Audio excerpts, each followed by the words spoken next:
చాలామందికి మనకు heart attack వస్తుంది.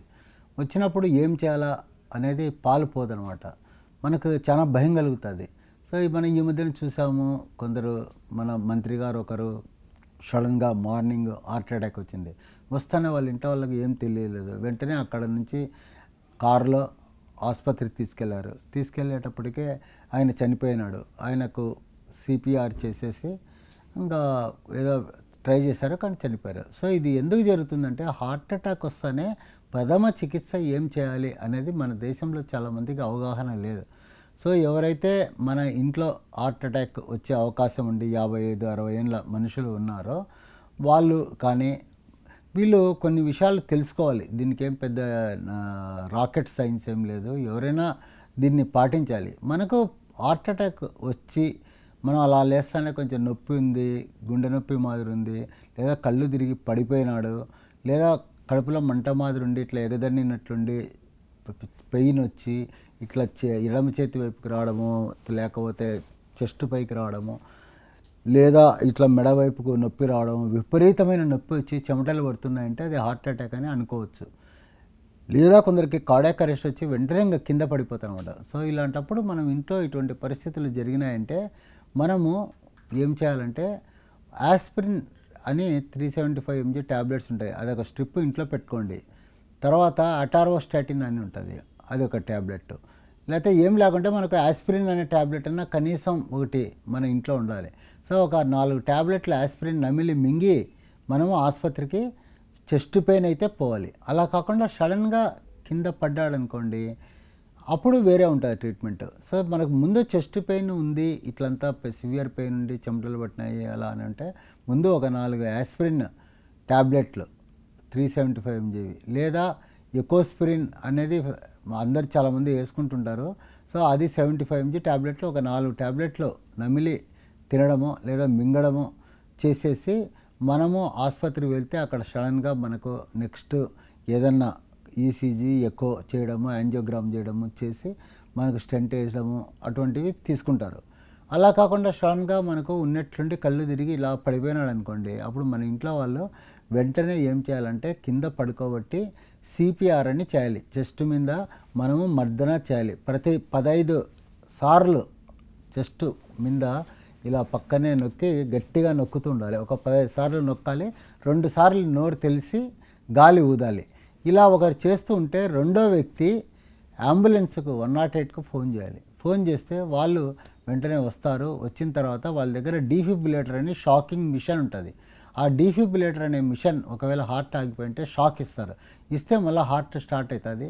అప్పుడు వాళ్ళు వెంటనే మనకు నోట్లోకి ఎండోట్రాకియల్ ట్యూబ్ వేసి మన బ్యాగ్తో ఆక్సిజన్ ఇస్తూ మనల్ని ఆసుపత్రికి తీసుకెళ్ళి అక్కడ తర్వాత ట్రీట్మెంట్ ఇస్తారు.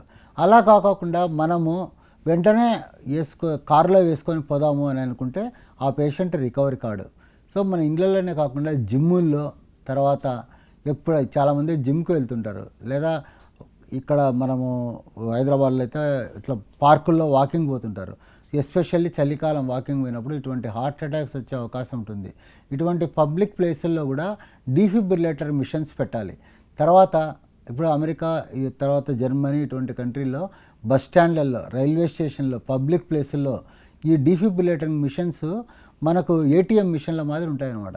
సో సడన్గా ఎవరైనా కింద పడిపోతే వాళ్ళకు వెంటనే షాక్ ఇచ్చేసి ఇలా సిపిఆర్ చేసుకుంటూ అంబులెన్స్లు తీసుకెళ్తారు. దీనివల్ల చాలామంది బతుకుతుంటారు. మనకు ఈ 40 ఏళ్ళల్లో వచ్చిన అడ్వాన్స్మెంట్ ఏంది అంటే ఇదే అనమాట. సో మనకు ఇంకా డీఫిబ్రిలేటర్ మిషన్ అనేది పెద్ద ఖర్చేం కాదు.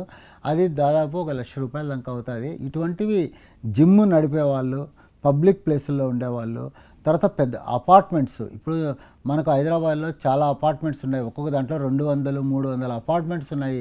కోట్లలో ఖర్చు పెడుతున్నారు.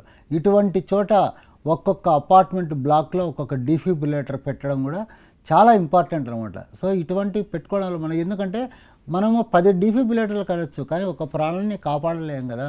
కాబట్టి ఒక ప్రాణాన్ని కాపాడాలంటే 10 డీఫిబ్రిలేటర్ డబ్బులు వేస్ట్ అయినా కానీ ఏం కాదు.